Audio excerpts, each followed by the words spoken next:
I guess. Okay. For the YouTube video thing. Okay, start.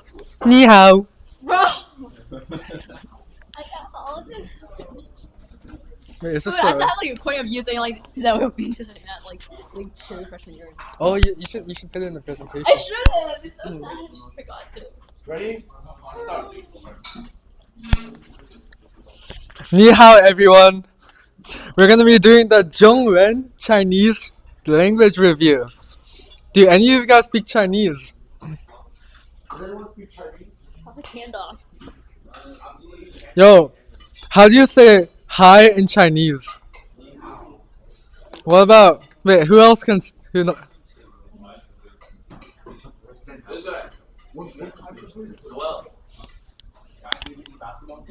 Wait, what? Okay, whatever. Alright. Listen to this presentation. Okay, well... Hold on. So Oops. do a brief overview of what we're going to be doing. So we're going to cover just an overview really quick and look at how the script evolved over history, as well as just how this Alright, everyone, please pay attention. And then we'll look at grammar and phrases, whatever Chris means by that. Mm-hmm. Okay, so...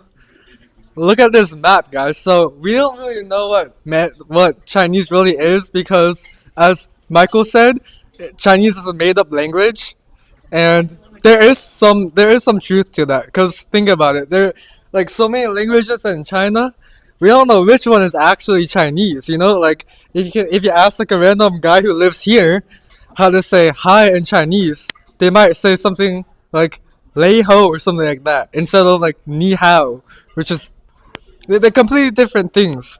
So what do we mean by Chinese when most people when most people say Chinese, they're talking about this guy, Mandarin, and it's based on the dialect spoken in this area called Beijing, and that's the name of Mandarin in Chinese. Well, class. Basically, this was the standard language that you used to speak for government issues, and this is why it became what is standardized as Chinese.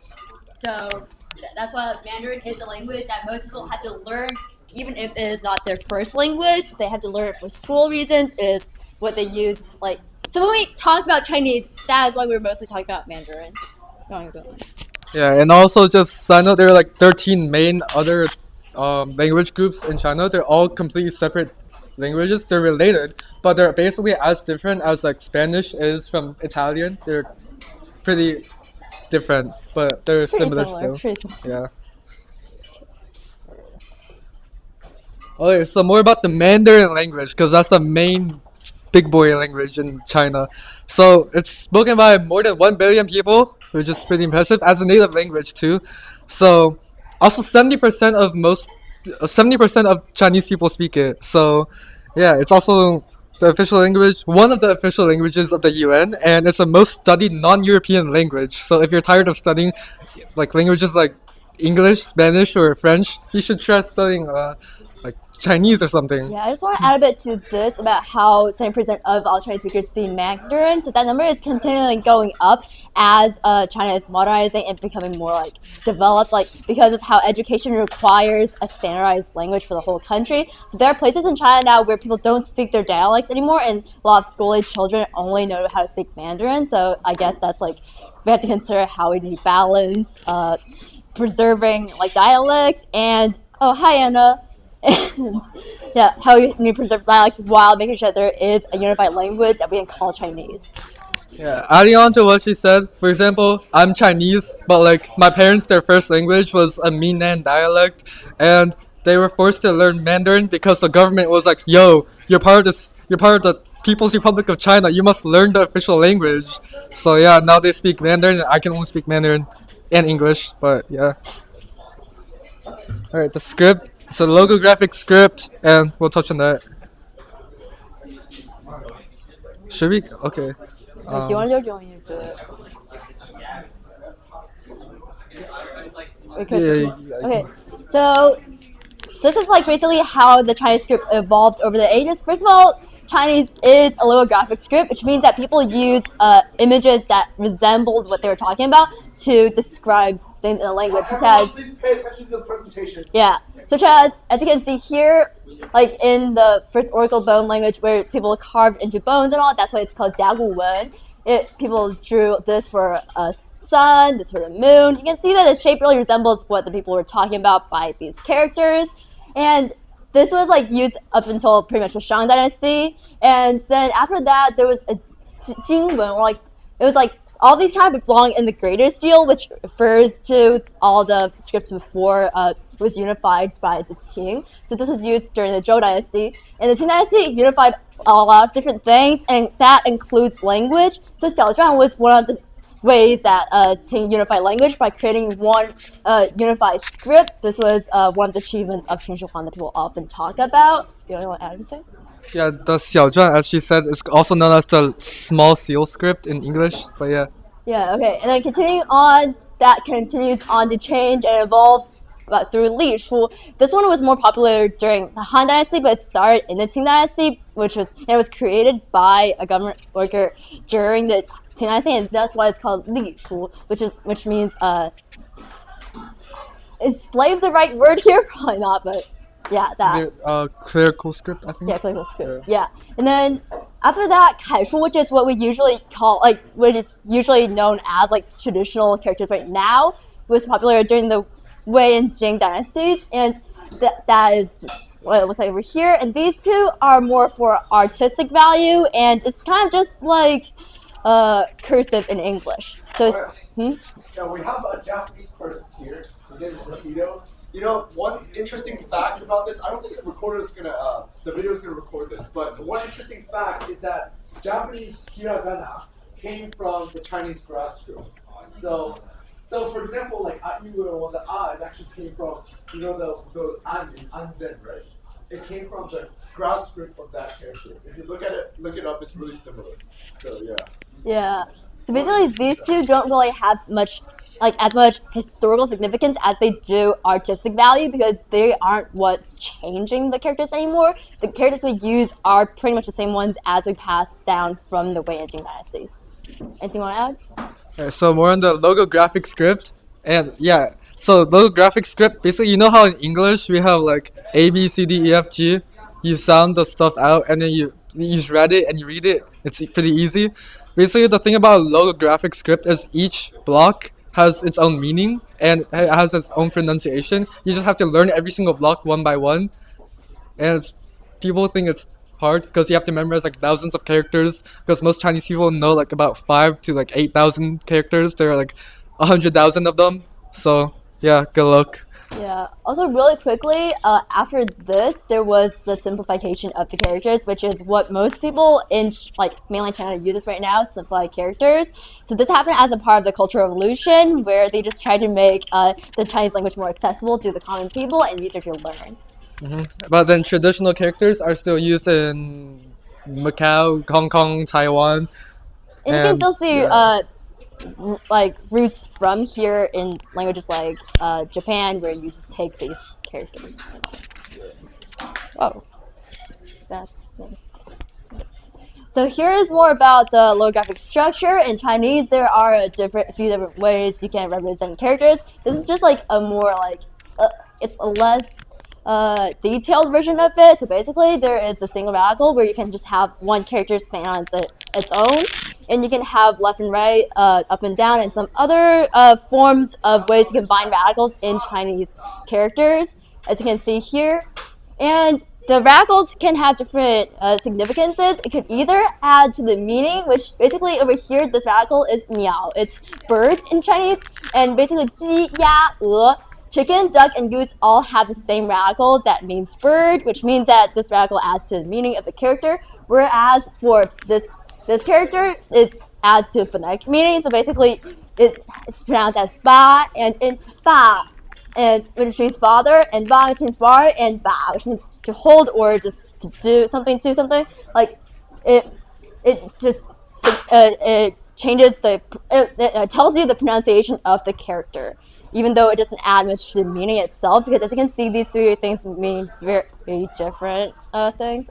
Yeah, so you know how a few months ago I was talking about how you have to memorize every single character, and how like it's really illogical. You have to memorize it one by one, just random pronunciations, right? Now, what she mentioned was like a pretty more simplified. Like, it makes reading it slightly easier because it's not completely illogical. It's slightly phonetical. So here's the thing: if you look at these characters, right, like you have this character in all three of these, right, and that's pronounced ba or something like that. So you know that these are gonna be pronounced something like ba. You can kind of guess, but it also in the character you also add some meaning to it, right? So in the first one, the top part, this part means dad. So this entire character means dad, and it's pronounced something like ba, and we figure So and the top is yeah. fu, so like the pronunciation is very different. So we go by the pronunciation of the bottom radical, but the meaning is from the So top. the top part contributes to the Yeah, more the meaning Semantic, and the yeah, the semantic yeah. meaning, and then the bottom part contributes to the phonetic. Yeah. Okay. Yeah, or like the ba here, for example, this is a mouth, right? So that's a semantic. So this entire character has something to do with the mouth, right? So But basically, it's just usually it's just like yeah, it's kind of Just- like a like an interjection, something like that, right? Or like a Yeah. sentence Yeah. ending particle. But you can also just it's pretty easy to guess as pronounce something like ba. So yeah. Okay, let's move on. oh, okay. So You sound surprised it's in here. You put it in Okay. here. okay, I put this in here apparently, but So Sino-Zenic vocabulary. So one cool thing about Chinese is that it has a lot of influence in other languages. So this is because in the Middle Chinese time period, which is during the Tang Dynasty when China was pretty strong, a lot of other cultures near China borrowed a lot of words from China, including like Korean or Japanese or Vietnamese, and a lot of them they would use like Middle Chinese pronunciations, which are very different from modern Chinese pronunciations, and that's one interesting part of it because we still use the same characters as we did 2,000 years ago, but the pronunciations have changed over time. So the same character could be pronounced something like, let's see, like "u." For example, five, right? Five, it's pronounced as "u" in modern Chinese, but if you go to like 1,000 years ago, it's pronounced something like "ngooks" or whatever. I don't know what I think "much." Mook, something like that. And so most of these like other languages they would use that pronunciation, right? So for example in Japanese, ooh would be pronounced something like go because that's how like the sound changed. So the same character has a bunch of different ways of being pronounced depending on which language you choose.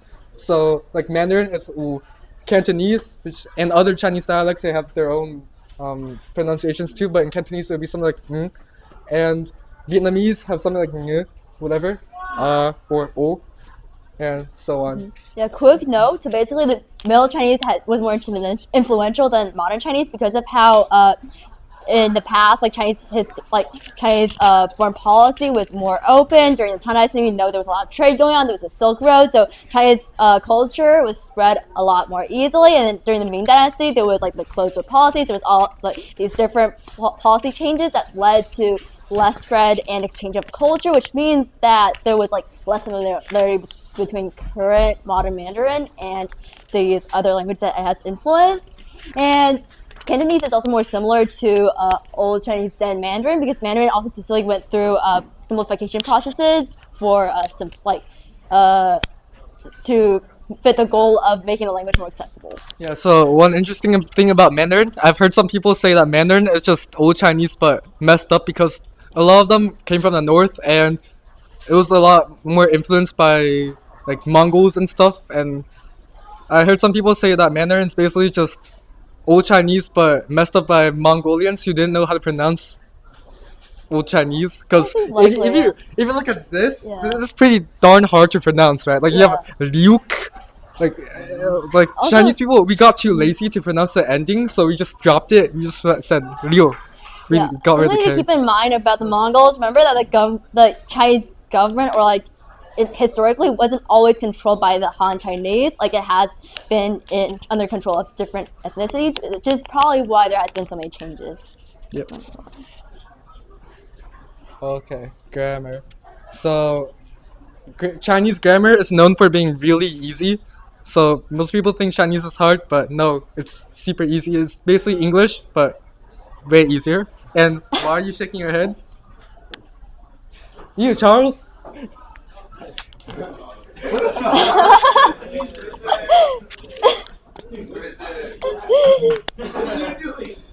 Alright. Okay, so here's the thing about Chinese grammar, okay? It has an SVO structure, which is really. This is the same thing as English. So you do the subject, verb, and then the object, right? And also, the best thing about Chinese is there's no tense, there is no conjugation at all. So, Yay, best Yeah. language. Okay. also, do you wanna. Yeah. Also about the head final language part, it just means that modifications for an object goes before the word itself. So basically, if I'm saying this table is black, or like this black table, just like English, in Chinese would say 黑桌子. You wouldn't put the black after the table. So there's that. No, I feel like English is like both, right? Like for example, English we can say black table. We can also say table that is black. So it's standing on both sides, right? But Chinese, everything always goes on the left, and then the noun comes at the end, right? So for example, it's always 黑色的桌子. It's not like or 黑桌子. There's not like anything that goes right. Yeah. Yep. Adjectives always. Anything else you want to say about this? But it's also very flexible as well. Yeah. Do you want to do like some random phrases right now? Because like we can explain some grammar stuff with that, right? Yeah, So just teach them like we have like 3 minutes. So how much stuff left? okay, so some interesting things about Chinese. You have like a final particle, right? Hi, Oliver. Okay, so let's say I want to say I ate, right? How would you say I ate? You would just say something like 我吃了. Yeah, And you need a little, or else it doesn't make And sense. if you need a okay. So before we get to the final ending, so translating that into English is literally means I eat final ending le. Like we're not French, but le. Okay, so yeah, as you can see, there's no tense at all. It's just 我吃. It just means eat, right? You can't inflect it to mean past But tense, the right? actually isn't a time marker, it's a It's- completion marker. Yeah. If an event has been completed, use the. Or Yeah. an event has changed. Mm-hmm. So, yeah. What he Yeah. said, yeah. And if you want to say something like "I will eat," then you would say "我会吃" or something like that, or "我我会，我要， yeah 我我要吃." 准备吃. Yeah, so like you have to use something to signify that it's in the future without changing the verb itself, because the verb doesn't like address tense. So you just like have to add more additional information. Yeah. Also, another like interesting thing about Chinese is we don't really have a word for like yes or no. Well, we technically can just say 是 or 不, but no one says that. So if I want to ask you, yo, do you wanna eat this? I don't know, this dumpling or something? You would say, yeah, I will. No, you would say 我吃. 我想吃, yeah. Yeah, I will eat. You don't say yes. You would say I would eat. Or I you- see that one time when my friend was like saying 我吃鸡汤, and because she has a southern accent, I thought she meant what's 鸡汤. I was like, oh my god, you don't know what that is. It's really funny. Yeah. Anything else I wanted to say? that should be it. Hi. Great meeting everyone.